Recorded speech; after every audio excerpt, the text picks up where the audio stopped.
I'm here today with Tom Turcich. Tom, I had to practice that name. How are you doing, sir? I'm doing well. That's perfect.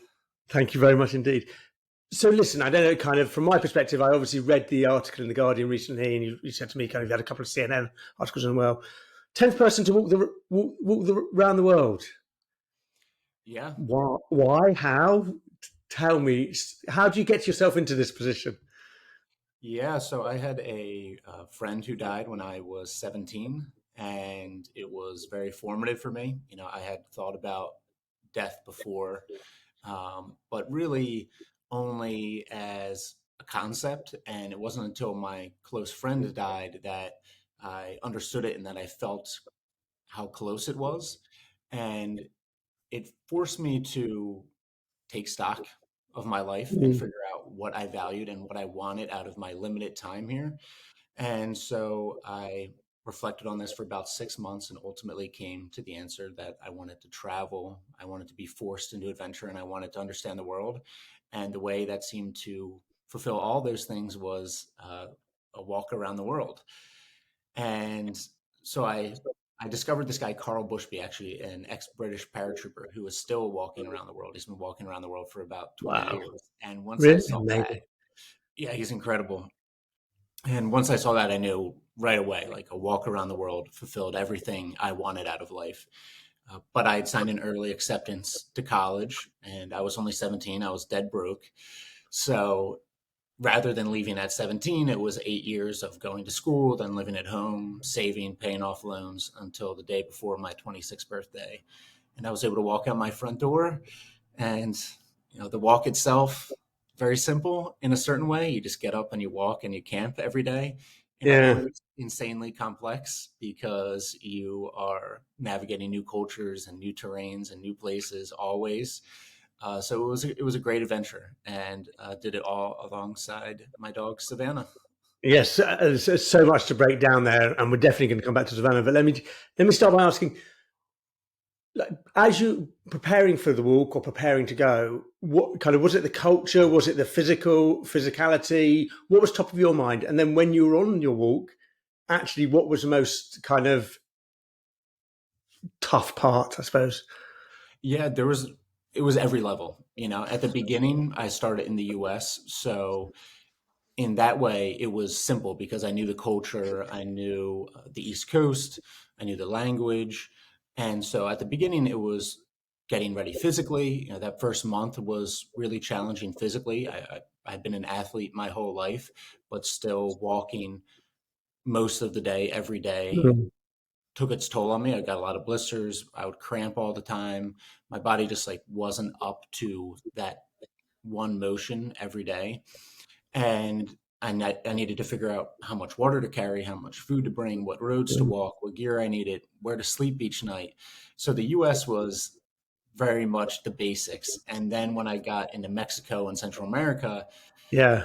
it was learning Spanish, it was figuring out the culture, it was knowing kind of what I could get away with and what I couldn't get away with as far as where to camp. I would really press deep into places to make sure I had a good place to camp at night, how to interact with people in different cultures respectfully, and how to understand them.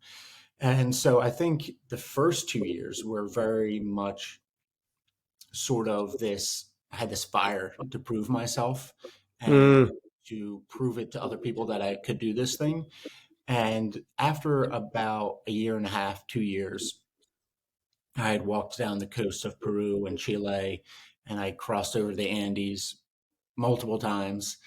And I knew what I was doing at that point. And I had reflected, walking is very, very meditative, like, incredibly meditative. And Mm. I reflected on myself and the different aspects of myself and my idiosyncrasies just for so long that I was really at peace with myself. And then the walk became much more outward. And I became really interested in what makes all these good, intelligent people that I would meet in these different cultures, what makes their lives what they are. And so then I started really realizing that the world and people's lives are much more influenced by the systems they have in place than their willpower or their intelligence or their drive. And so then Mm. it was a lot of the walk really became about appreciating what makes each place unique and what each place does well. Did it question your core beliefs, or did it reaffirm who you thought you were? Yeah, I mean, my core beliefs were definitely that people were good everywhere, Yeah. and that was affirmed, I would say for sure. I met a few rough characters, but Yeah. for the most part, 99.9% of people were good, and I was helped way more often than I was hurt. So it reaffirmed that in a way. And Mm. then in a lot of ways, I set out on this walk really innocently in a certain way where I didn't have any expectations. I said, I'm going to go out and I'm going to see what the world is like. And I tried to Yeah. go out with as little bias as possible. And I think I did that to the best of my ability. But in the way that people are good, it was affirming. And Yeah. the other big lesson for sure was just that people are small. People have limited influence over their life. And so you try and give them as good a system as possible to thrive in. Amazing. All right, let's go on to Savannah. When did she realize she hadn't signed up for what she thought was a normal dog's life? Well, she was only 3 months old when I got her. She's snoozing Okay. right over there. And so it was a perfect pairing because she knew no other life, really. She was Yeah. a dog. They found her on the side of the highway. I adopted her. And pretty quickly, after about a month, she was walking the 24 miles a day with me. It took her a while. It took that month, of goading her along with cured meats to get her Yes. to walk little by little. But when she was walking, She this was. is all she's ever done, and so Yeah. we Yeah. were perfectly synced up. And yeah, she was the perfect companion. So, last question for you, so I don't know it. How was it returning to one place, both for you and for her? Um, and what's Yeah, next, I suppose? yeah, it was a challenge. I think after after we finished that first 3 months, there was really this beautiful afterglow. I had dreamed about the World Walk for 16 years. Since Mm. 17, I finished at 33. It was in my mind, dominating my mind for 16 years. And then suddenly it was complete. And I had Yeah. this incredible afterglow and I was just floating.